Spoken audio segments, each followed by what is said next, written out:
with just one sentence: "Shut up, you're just the widow." My son wiped a lifetime of sacrifice right off the table like it meant nothing. I got up and left without saying a word. But the very next day, the door to power slammed in his face, and for the first time, he learned what it really feels like to lose everything. "I'm glad you're here. Stay with me until the end. And tell me, what city are you watching my story from? I want to know just how far it's traveled." I woke up early, like always. When you sleep alone long enough, your body forgets what it's like to wait for an alarm. I slipped on the cream linen dress Arthur loved so much. He used to say, it made me look like the women from the old days, the ones who could see right into your soul. I tied my hair into a loose braid. No mirror, no rush. I headed to the kitchen and turned on the oven. I was going to make the blueberry pie Ethan used to ask for when he was little. Every birthday, right up until he turned 15 and suddenly preferred ice cream. I wasn't making it to impress anyone. I did it because I still believe things made by hand carry memory in them, and because I'm still his mother. Even if no one says that word with any tenderness anymore, I took the pie out carefully, let it cool, placed it in a carrier, and set it on the passenger seat. When I pulled up to Ethan's house, I figured I'd bring it in after saying hi. It wouldn't cool off that quickly. The first thing I noticed getting out of the car was the new gate. Still smelled like fresh paint. The walkway lights turned on the moment they caught my shadow. Everything was new, everything sleek, everything cold. Worst part, it was all paid for with money from the joint account Arthur and I opened, the one we saved for emergencies, for hospital bills, for not leaving any trouble behind for the kids. Like Arthur used to say, someone buzzed me in, and the door opened. Deanna brushed right past me without stopping. "Hi, Deanna," I said with a smile. She didn't even glance over. She was wearing a rust-colored silk dress, holding a glass of white wine in one hand, her phone in the other. Was all I got from her. I walked in. The house smelled strange, like fancy perfume and plastic wrap. Ethan was at the kitchen counter pouring drinks. "Good evening, son," I said gently, not wanting to interrupt. "Oh, hey, Mom," he replied without really looking at me. "Come on in. Have a seat over there." He pointed to a chair squeezed between the wall and a window. No view. It felt like a place meant for someone to stay quiet and out of the way. I sat down without saying anything. The table was the same oak one Arthur and I gave them for Christmas. Solid, heavy, but now it was dressed in a shiny gold tablecloth with glossy plates and black silverware. I didn't recognize a thing. It looked like a house staged for a photo shoot, not a home with a heartbeat. Deanna walked past again and asked, without looking at me, "Would you like some sparkling water, Lillian?" "No, thank you. Still water is fine. We only have sparkling, then nothing. Thank you." She raised an eyebrow, clearly irritated by my answer. Ethan sat at the head of the table. Kevin, my younger son, came in late, muttered a quick hello, and sat on the other side. No one asked how I'd gotten there. No one asked how I was doing, living alone. Nothing about the cold nights. Not even a word about Arthur. We served the salad. I offered to pass it. "Here you go, son," I said to Ethan. "Thanks. And how's work, Kevin?" "Good. It's going," he said, eyes locked on his plate. That's when Ethan cleared his throat, lifted his glass, and started talking like he was leading a business pitch. "Deanna and I were talking, and we think it's time to make a move, to invest. There are some good opportunities, very good. But it requires capital. Capital that doesn't depend on small payments. Have you talked to Frank about the trust?" I asked quietly, thinking of Arthur's old friend. Ethan leaned back and sighed loud enough for the whole room to hear. "Oh, Mom, are we doing this again? I'm just asking. It's an important decision, isn't it?" Then, he said it, with that tone sons use when they forget you once held them in your arms. "Mom, you're just the widow. Would you just shut up?" I froze. Deanna laughed, sharp, deliberate, meant to sting. Kevin covered his mouth like he couldn't tell whether to laugh or keep quiet. "That is so rude, Ethan." I finally got out, but no one was really listening. "Oh, Mom, don't take it personally," he added, like he was pointing out I'd missed a button. "We're just talking business." "Business?" I repeated under my breath, looking down. I tried to lift my fork, but it slipped through my fingers. The clatter of metal hitting the plate was the only thing that reminded me I was still there. No one helped, no one said a word. So I stood up, I placed my napkin on the chair and walked away. No words, no tears. I crossed the hallway, didn't look back, closed the door behind me gently. I got in the car. The pie was still there, sitting on the passenger seat, warm and untouched. I didn't take it in. No point. I started the engine. I don't remember if I cried on the way home. I just remember that night, after all these years, being a mother hurt worse than ever, because sometimes being a mother means staying silent. And that night, I made myself a promise. I wouldn't stay silent anymore. When I got home, the sky was heavy and gray. No stars, no moon, no light at all. I didn't turn on the lamp. I didn't turn on the TV. I went straight to Arthur's chair, the one he always used. The leather was worn just enough to make that soft creaking sound when you sit. I didn't lean back. I sat upright. I pulled the plaid blanket over my legs, not because I was cold, just because that's what you do when you feel completely alone. I stayed like that for a long time. I couldn't say how long. My mind was spinning through so many memories that it felt like I was thinking of nothing at all.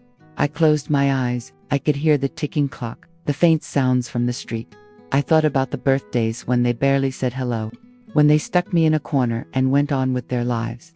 I thought about every New Year's Eve when Ethan would say in that soft, detached voice, "Mom, don't worry about coming. You should just stay home and rest.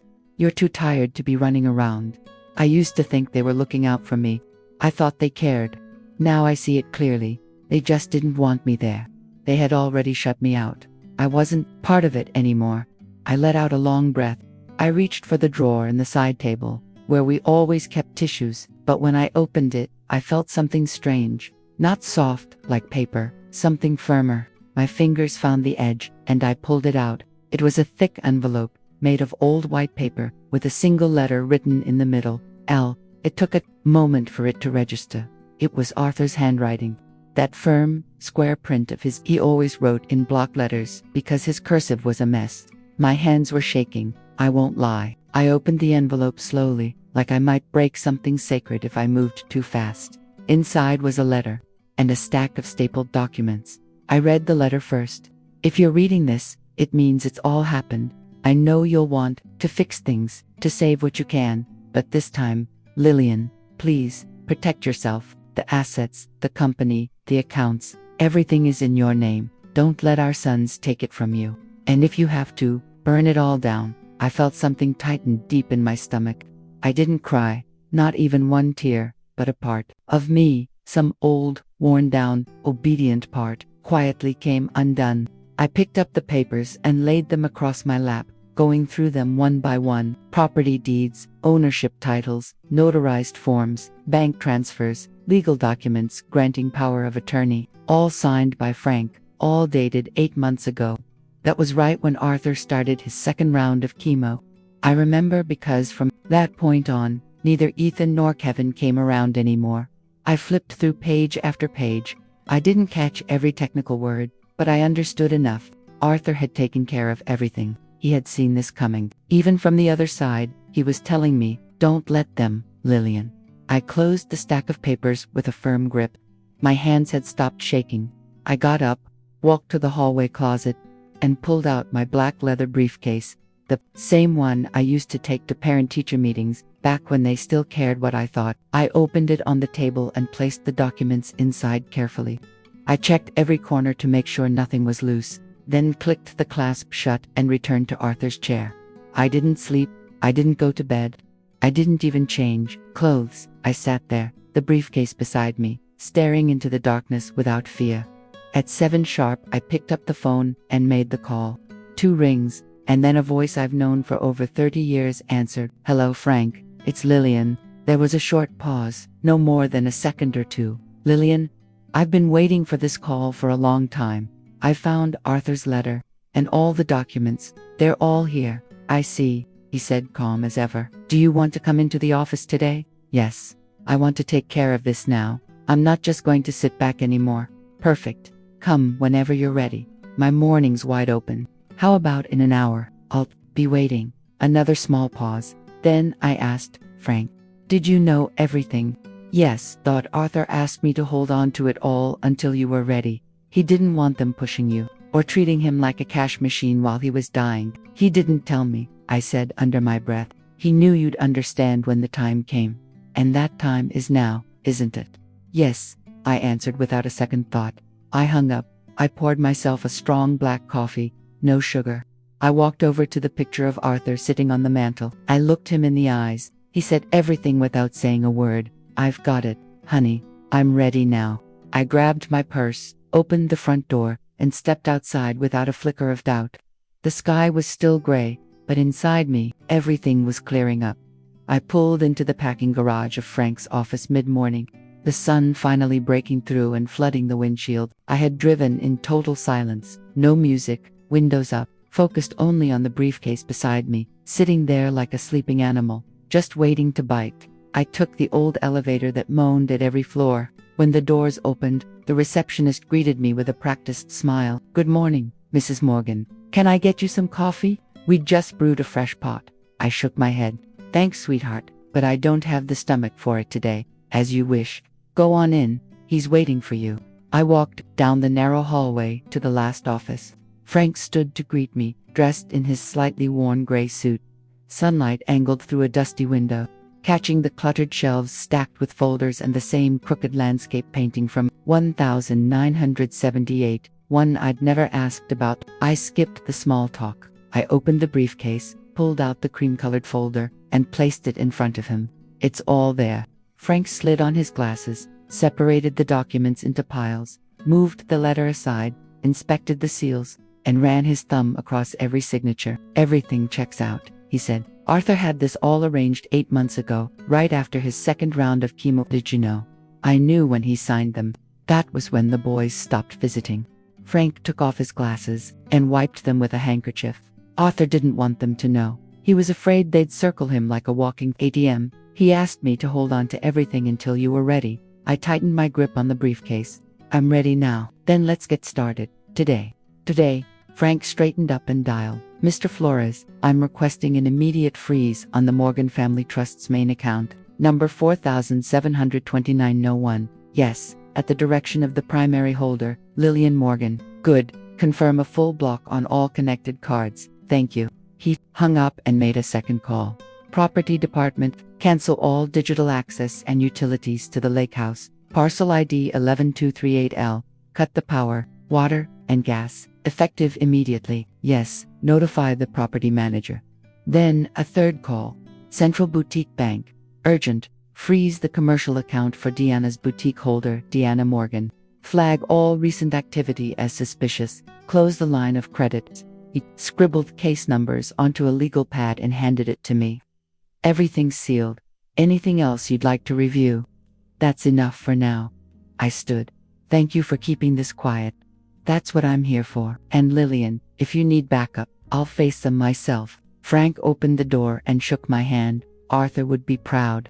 I couldn't respond. The lump in my throat stopped the words from coming. I drove back without rushing. When I got home, the house felt like it was holding its breath, listening to every step. I set the briefcase on the kitchen table, poured a glass of water, and sat down across from the vase of tulips Arthur gave me for our 35th anniversary. I touched a dried petal. My phone buzzed. "Mom, my card was declined." "Is something wrong?" Ethan texted. I exhaled, calm. 30 seconds later, "Probably a bank error. Call me ASAP."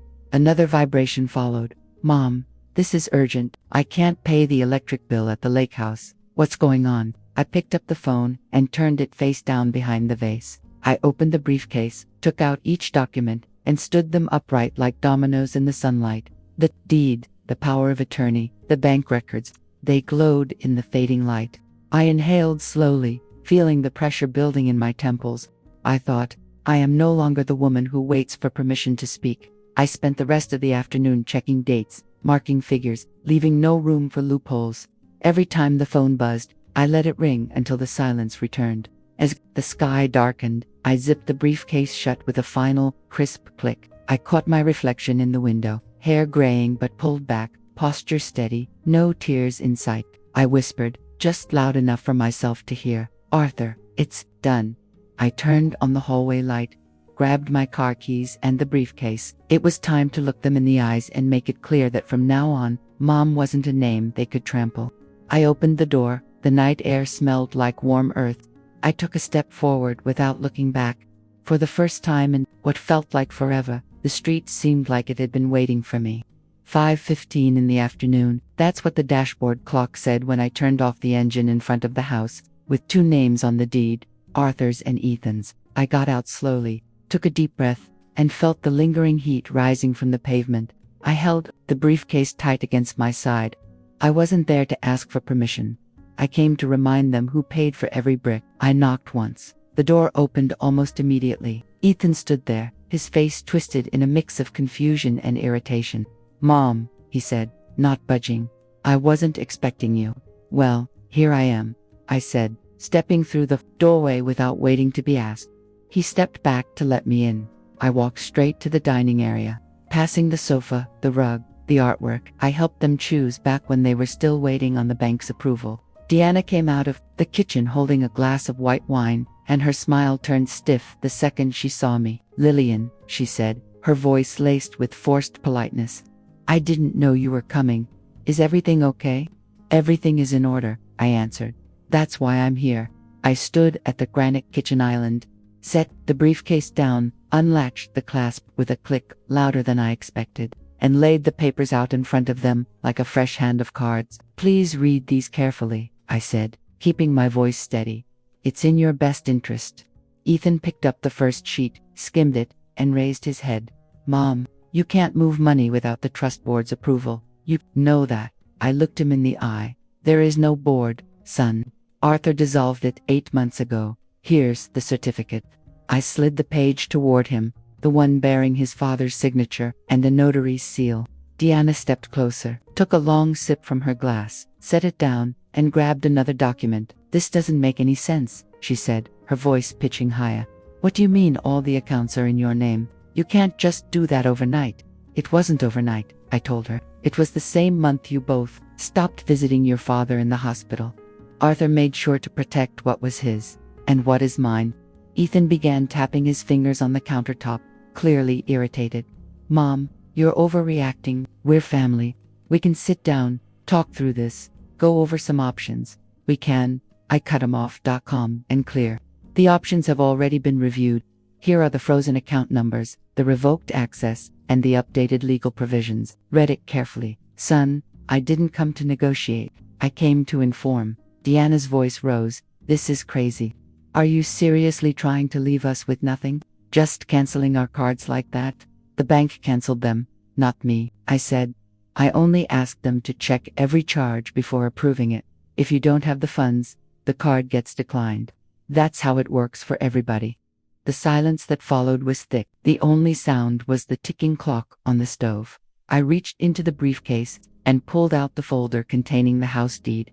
"If you're still unsure," I added, "take a look at this. The house is now back under my sole ownership. Joint ownership is over."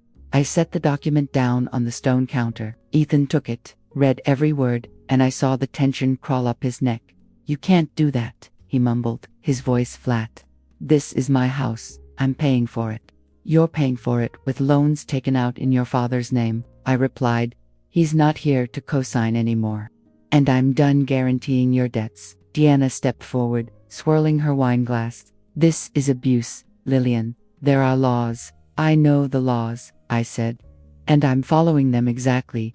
Here are copies of every bank resolution and notarized documents."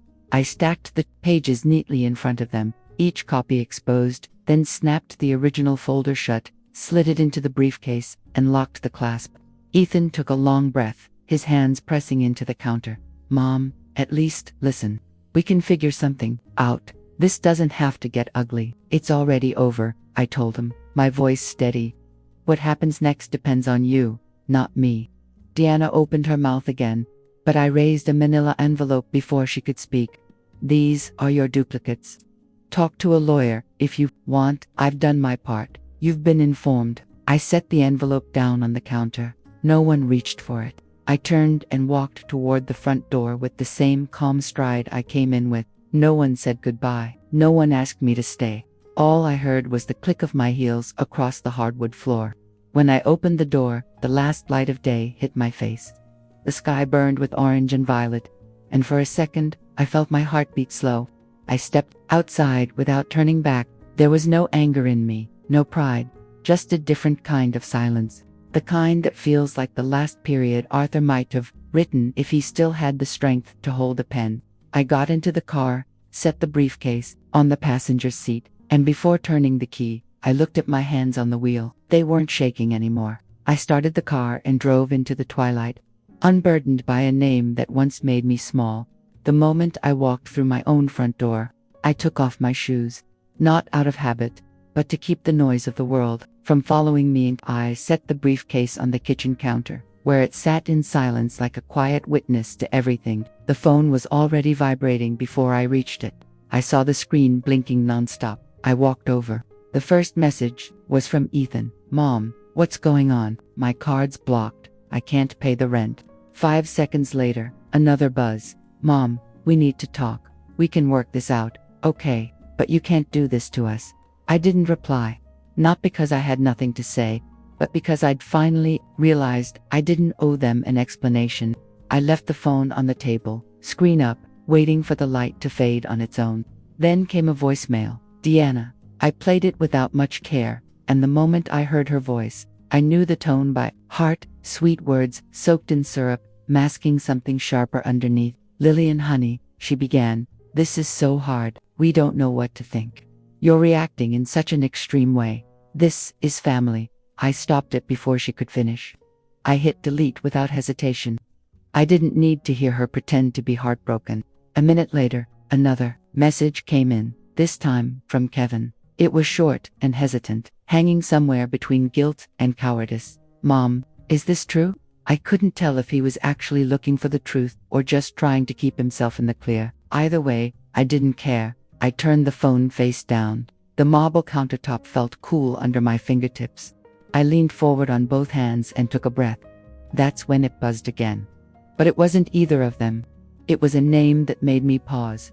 Grace, my granddaughter. The only one who had never worn a mask around me.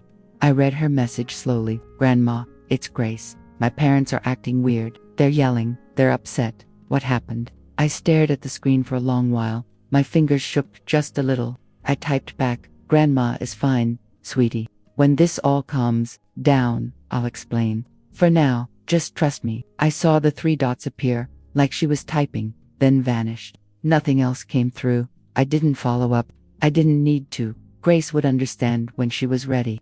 I put the phone in a drawer, shut it, and walked into Arthur's study. Everything was as he left it: the chair, the lamp, the metal filing cabinet that creaked when I opened it. I dug through it for a while until I found what I was looking for in the bottom drawer, an old piece of paper, folded in half, then folded again. I opened it on the desk. The pencil handwriting was faded but still clear. "Lillian, be careful with Ethan. He always gets nasty when it's about money." There was no signature.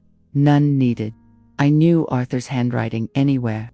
I had known it since the first time he left a note with flowers on the front seat of my car. I set the paper next to the folder with the trust documents. For the first time, everything fit.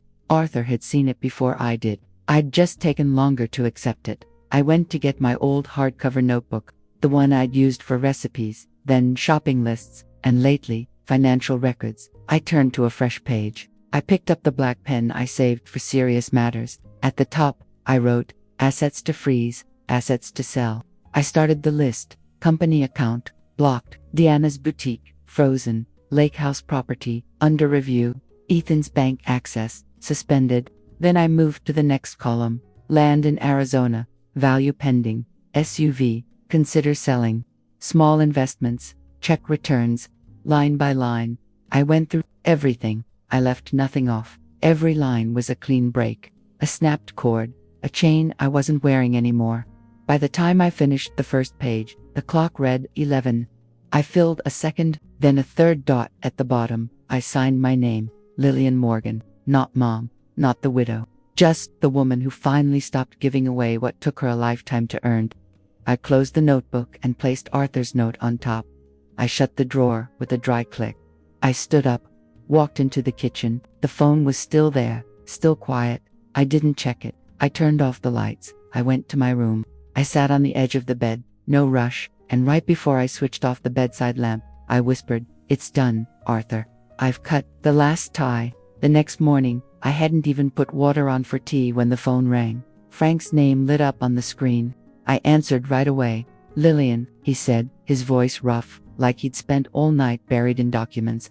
I've finished the full review. Can I come over to your house? Of course, I said. Come whenever you're ready. He hung up. 15 minutes later, he was at the door. I saw him through the window, briefcase in one hand, serious expression, no tie. I opened the door, and he walked straight into the kitchen. I haven't made coffee. Would you like a glass of water?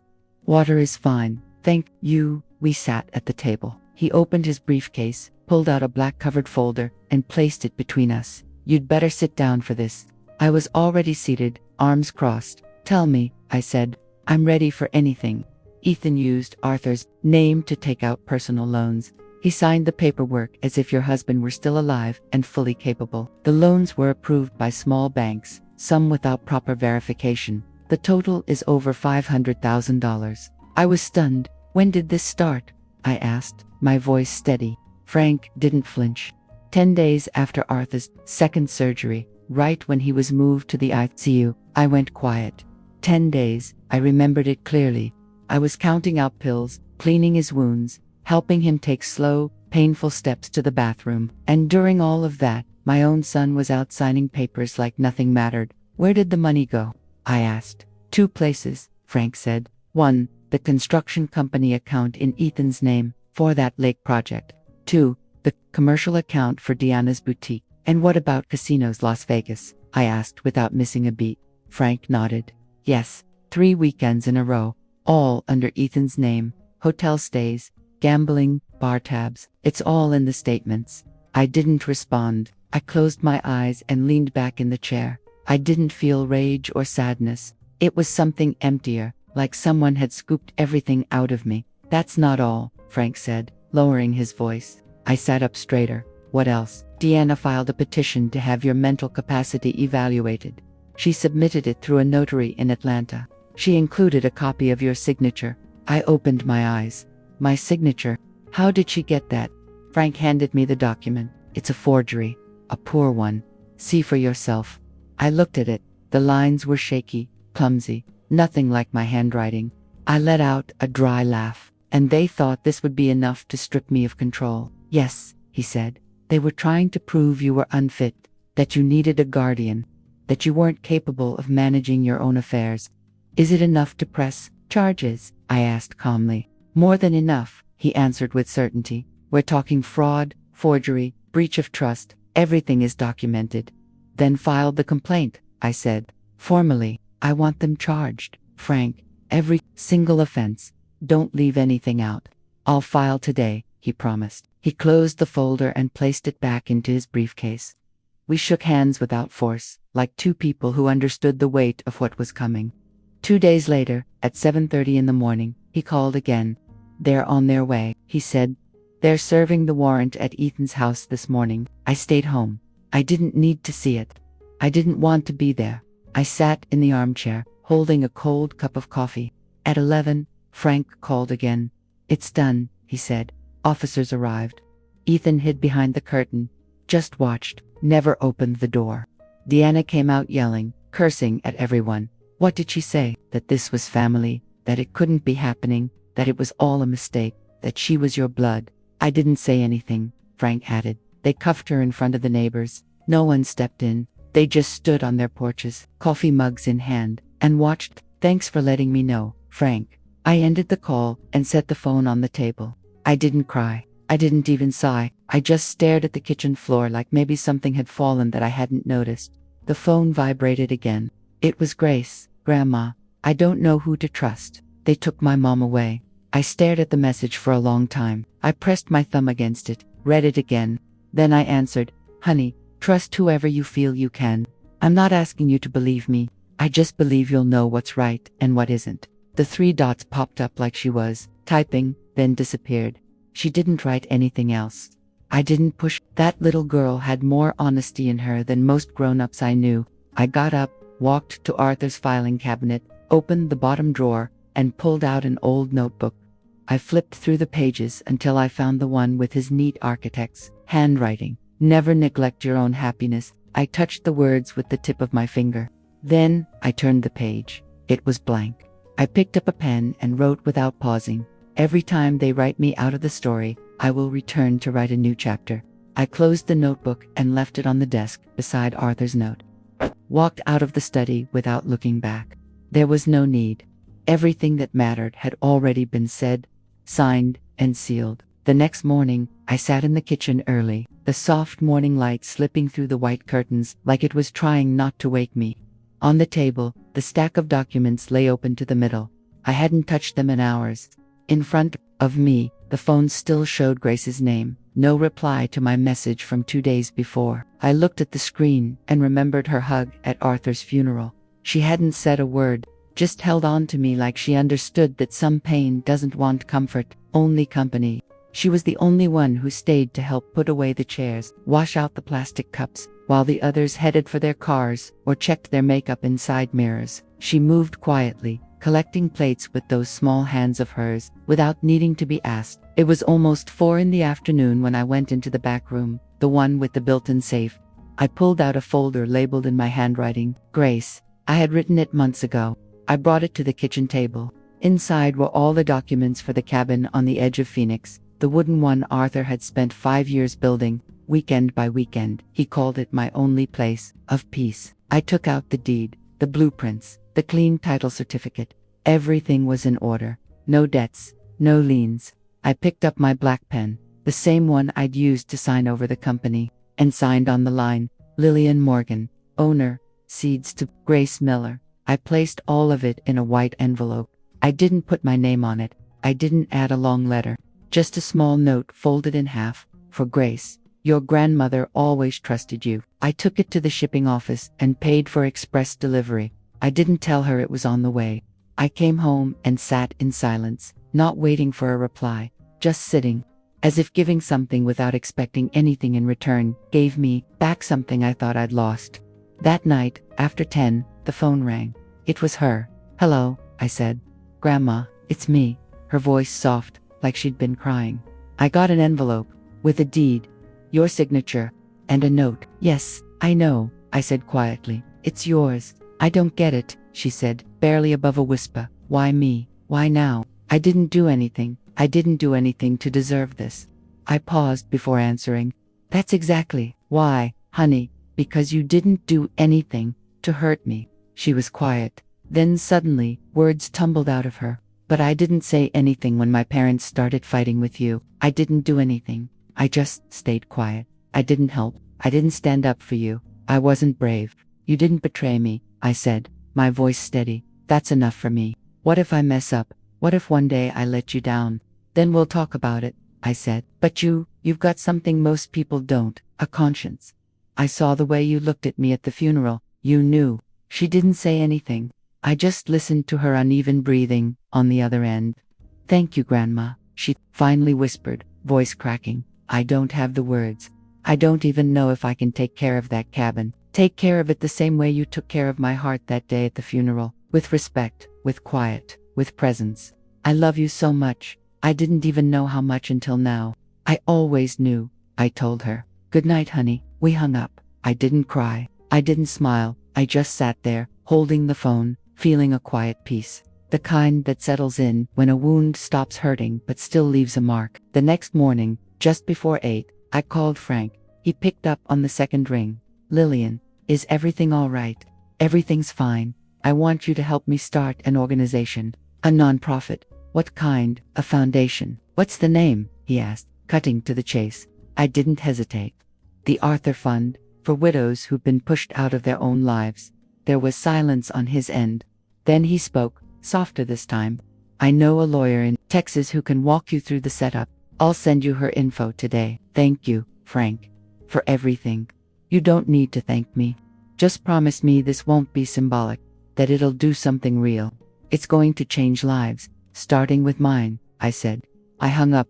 I opened the notebook, where I keep all my plans. Under the title New Beginning, I wrote another line. I no longer live in the margins of my own story. I closed the notebook and poured myself a cup of coffee. For the first time in years, I didn't feel like anything was missing. Everything I needed was already with me. A week later, I sat across from Frank in his office again. The sun came through the blinds like it had its own papers to sign. I brought the same leather purse Arthur gave me for our 30th anniversary. This wasn't a moment for dress clothes or fake smiles. It was serious, quiet, and necessary. "Ready, Lillian?" Frank asked as he laid out the paperwork. "Ready?" I said plainly. There was something different in his voice. It wasn't formal, it was respect. He knew what I'd come through. I picked up the pen and signed. One signature, then another, then two more, for total. With each one, it felt like a layer of the past was lifting off me. I was no longer the woman pushed aside. I was a woman with purpose. "Do you want the fund to have a logo with Arthur's name? Maybe something subtle, like his signature?" I shook my head right away. No, Arthur never liked his name on things. He helped without needing the spotlight. Let the fund work, let it serve its purpose. That's tribute enough for him. Frank gave a small smile, the kind that only shows up when you know something's finally being done right. Then, "The Arthur Fund for Displaced Widows is now officially registered," he said. "Objective: to support women over 60 who have been dispossessed, ignored, or marginalized after the death of their husband. The ones no one listens to, the ones their own children turn into shadows," I added.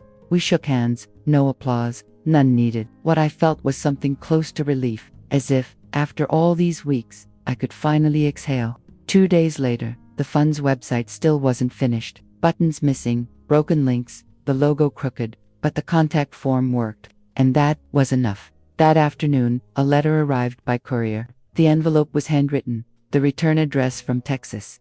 I opened it slowly, with a strange kind of dread. It was from a woman named Clara, 67 years old. Her handwriting shook, but her words were firm. "My husband passed away 3 months ago. My 3 sons emptied the account where he and I kept everything.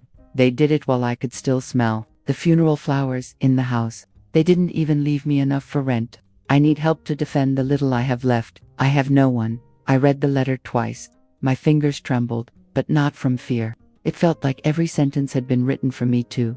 I called the fund's legal desk. "Urgent case, Clara, from Texas," I said. "Immediate review. Advance payment?" the assistant asked. "The full amount. I don't want her spending tonight with her stomach in knots." Less than an hour later, the on-call attorney confirmed they had taken the case. I sat at the dining table, watching the curtains sway in the wind. I didn't feel joy, I felt justice, and that was enough. Later that afternoon, I walked out to the backyard with a new notebook. I sat on the step, the one Arthur never wanted to fix because he said it felt more real that way. I pulled out my pen and wrote on the first page, "For the ones who couldn't scream, for the ones who didn't know how to fight, for the ones who now, from the silence, are starting over." I slipped the notebook into my purse and drew a long, steady breath. The air tasted different. For the first time in a long time, I felt truly alive. At exactly 7 that evening, while rinsing out my coffee mug, I heard a notification on my phone. It was an email from Ethan. Subject line, "Reconciliation dinner." I didn't know whether to laugh or roll my eyes. I opened it. "Mom, I think we've taken things too far. I'd like to invite you to dinner, just you and me. Let's talk, like a family." I read it aloud under my breath. Years ago, I would have rushed to call him, heart pounding with hope. But that night, I simply took a breath, sat down, opened my email, and typed, "See you at 7, Mom." Nothing else. No blame, no expectations. Just one step. I hit send. I closed my phone and poured myself another cup of coffee. I wasn't shaking anymore. My chest didn't ache. I knew the woman who would walk through that door was no longer the one he once told to shut up. She was someone else now. Someone who had learned to breathe again. I arrived on time. The car's clock read 6:58 p.m. as I turned off the engine in front of Ethan's house. I sat still for a few seconds, not to rehearse what I would say, but to make sure I wasn't afraid, not anymore. I rang the bell. The door opened quickly, like someone had been standing there for hours. Ethan stood there in a crisp white shirt, his hair combed with a care that felt unnatural. He smiled, but it hung on his lips like a curtain that hadn't been pulled all the way shut. "Mom, I'm so glad you came," he said, his voice lowered like he was afraid of breaking something fragile. "Of course," I replied, and I stepped inside without waiting for an invitation. The house smelled like lemon polish and something pricey, the kind of scent people use to cover up what's really there. It didn't smell like a home. It smelled like a rushed attempt to impress. Deanna was nowhere in sight. No one mentioned her. It was as if the entire house had been scrubbed clean of her. No clothes, no perfume, not a trace she'd ever existed. Kevin came out from the kitchen, gave me a small nod. He was wearing the same worn sneakers and a plaid shirt tucked into his pants like he hadn't really looked in the mirror. "Hi, Mom," he murmured. "Hello, son." We moved to the dining room. The table was set like it was hosting a state visit. Full place settings, tall wine glasses, neatly folded napkins. At the head of the table was Arthur's place. No one had dared to sit there since he passed, but I did. I walked straight to it, pulled the chair out, and sat down like I belonged. No one objected. "Would you like water? Wine? Soda?" Ethan asked. "Water is fine." They served soup. No one said a word, just the sound of spoons tapping against bowls. Kevin broke the silence first. "They're saying there will be layoffs at work. I don't know if I'll be affected, but you can feel it coming." "I'm sorry to hear that," I replied, and left it there. Then came the main course, grilled steak and vegetables. Ethan raised his wine glass, holding it at eye level. "Mom," he started, "I think things have gone too far. I don't want us to stay estranged. We've had enough pain. We shouldn't carry this bitterness any longer." I looked at him. He lowered his glass, but not his tone. "I know we said terrible things. I know we acted wrong. I just want us to talk like a family." I raised my hand. Not harsh, just enough to stop him. "Ethan, I've spent years listening to you. Now it's my turn." I could tell he wasn't expecting that. His jaw clenched. "Since your father died, the two of you have done everything to push me aside. You used polite words, distance, silence. You made me small, sat me in a corner, told me to be quiet, made decisions without me. You treated me like an afterthought, like I was something left behind when he died." Kevin dropped his head. Ethan fidgeted with his hands. "And you, Ethan, you used your dying father's name to take out loans. While I was washing his mouth and dressing his wounds, you were signing papers. You and your wife, who doesn't even have the courage to face me tonight." I didn't shout. I didn't cry. I didn't have to. I didn't come here tonight to reconcile. I came to put things in their rightful place. I'm not the quiet widow anymore. I'm not the mother who smiles and accepts everything. I'm the woman who built this house, and now I see it from the outside, clearly. They didn't say a word. The food sat untouched. "So what do you want?" Ethan asked, voice barely above a whisper. "I want you to understand that you will never sit me in the corner again. You will never speak to me like I'm an inconvenience. What you did with the money, the signatures, the attempt to declare me unfit, that's not forgotten. But it doesn't define me." I stood up and left my napkin on my untouched plate. "Thank you for dinner. I'm finished." I walked to the door, passing the hallway where I had once left my coat so many times. This time, I left nothing behind. Outside, the air was crisp. I walked slowly toward the gate, and there, standing under the soft glow of the street lamp, was a small figure with a backpack slung over her shoulders. "Grandma," said Grace, "can I go with you?" I stopped. Her eyes were bright, not with tears, but with decision. "Of course, honey." She ran to me. She didn't hug me. She just walked beside me, like we'd done it 1,000 times before. She didn't ask any questions. I didn't offer any answers. Sometimes love lives best in silence. We got into the car. She sat in the passenger seat and placed her backpack at her feet. When I started the engine, she turned to me. "Are we going home?" she whispered. "Yes," I said. "Finally, yes."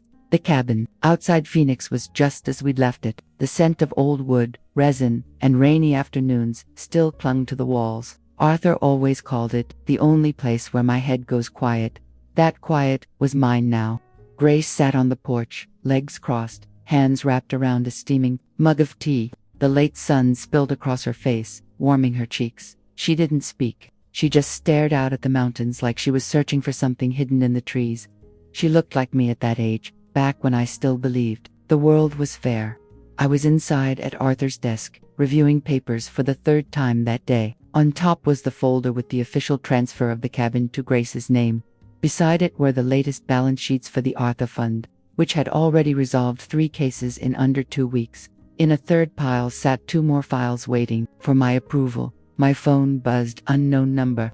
I picked up without hesitation. "Hello," I said. "Is this Mrs. Lillian Morgan?" A woman's voice asked, shaky, almost a whisper. "Yes, who's speaking?" "My name is Maria de Los Angeles." I'm calling from Louisiana. I'm sorry to bother you. Someone at my church gave me your contact. They said you help women, widows." She paused. I could hear her swallow. "My husband passed away 3 months ago. He was a merchant. Everything was in his name. Our sons, they took advantage of the fact that I didn't understand the paperwork. They drained the account. They left me with just a bag of clothes and an old bed." Her voice cracked. "I don't know if this is the right thing to do," she continued, "but I don't have anyone else." I closed my eyes, clenching my jaw to keep her pain from cracking me open. "Maria," I said gently, "do you have documents? A death certificate, bank records, anything at all?" "Yes, I saved everything, but I don't know if it's worth anything." "Of course it's worth something," I said firmly. "Listen to me, you don't need to apologize for asking for help. This isn't charity. This is justice." I heard her crying, quiet, restrained, like she didn't want anyone to hear. "I'm going to give you an email address. You'll send everything you've got there. I promise you I'll read your case myself. Do you understand?" "Yeah, Ma," single quotes, emptoth. "Yes, God bless you. I don't need blessings, Maria. I just need you not to give up." I ended the call. I set the phone down and took a long breath. Outside, the light was fading, the cabin filled with the kind of silence that soothes instead of suffocates. I stepped out to the porch.